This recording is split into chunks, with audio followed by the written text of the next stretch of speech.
Hello, everyone. My name is Tapan Kadia. I'm currently in the Department of Leukemia at MD Anderson Cancer Center in Houston, Texas. And today I'd like to spend a few minutes talking about how AML treatment has changed for older patients with newly diagnosed acute myeloid leukemia. So as we know, older patients represent a distinct challenge. They represent the majority of patients that we treat with newly diagnosed AML.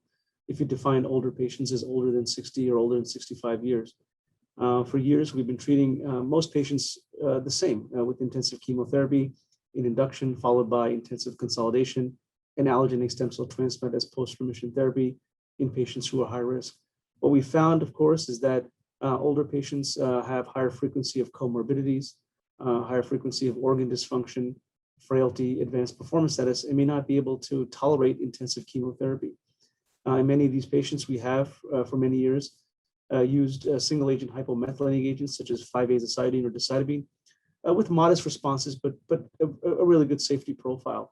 Just a few years ago, with the approval of venetoclax in combination with 5-azacitidine, we now have a combination that elicits response rates over 60%, similar to what we were previously seeing with intensive chemotherapy, but still maintains a good deal of safety profile. As we move forward into 2021 and beyond, we are treating more patients who are older and unfit for intensive chemotherapy with HMA and venetoclax-based combinations.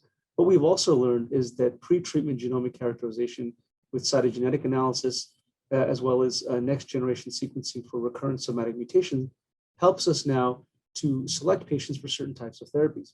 For example, in FLT3 mutated patients, we are using the combination of FLT3 inhibitors with chemotherapy for newly diagnosed patients. In older patients, clinical trials are investigating combinations of FLT3 inhibitors with lower intensity chemotherapy, as well as FLT3 inhibitors added to the HMA plus venetoclax backbone in so-called triplet regimens.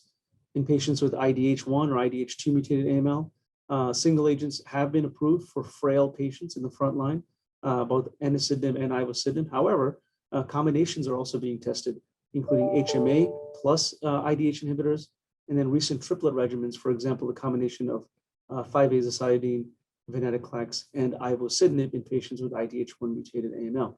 So now we're moving away from intensive chemotherapy for all to a more individualized approach where we are evaluating the mutations and trying to target them with specific therapies, which are now more active than they had been in the past.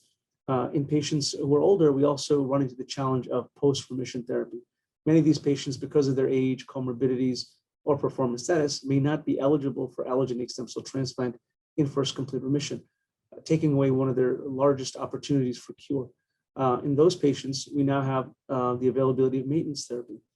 CC486, or oral azacitidine, was recently approved for patients who are unable to complete their intensive consolidation chemotherapy in remission, and then can be given as a standard of care, CC486, for up to 24 months as maintenance therapy. The trial showed, the randomized trial of CC486 versus placebo showed a significant improvement in overall survival, solidifying that as the standard of care in that population. Newer studies are now being done, taking it to the next step, combining oral hypomethylating agents such as CC486 with targeted therapies and providing individualized maintenance therapy in patients who are FLT3 mutated, or IDH1 mutated, or IDH2 mutated, or even the combination of hypomethylating agents and a very low dose of venetoclax in the maintenance setting. So these are just some of the ways where the treatment of older adults is changing using hypomethylating agents. Newer backbones of lower intensity therapy are also being developed as the next innovation. So instead of using either 5-azacitidine or decitabine, newer agents such as cladribine and lotocytarabine, a double nucleoside analog regimen that's lower intensity, has also shown significant promise alone and then in combination with venetoclax. The backbone is also being explored now in combination with some of the other targeted therapies, which have traditionally been combined with hypomethylating agents, such as FLT3 inhibitors, IDH1 and 2 inhibitors, and so forth.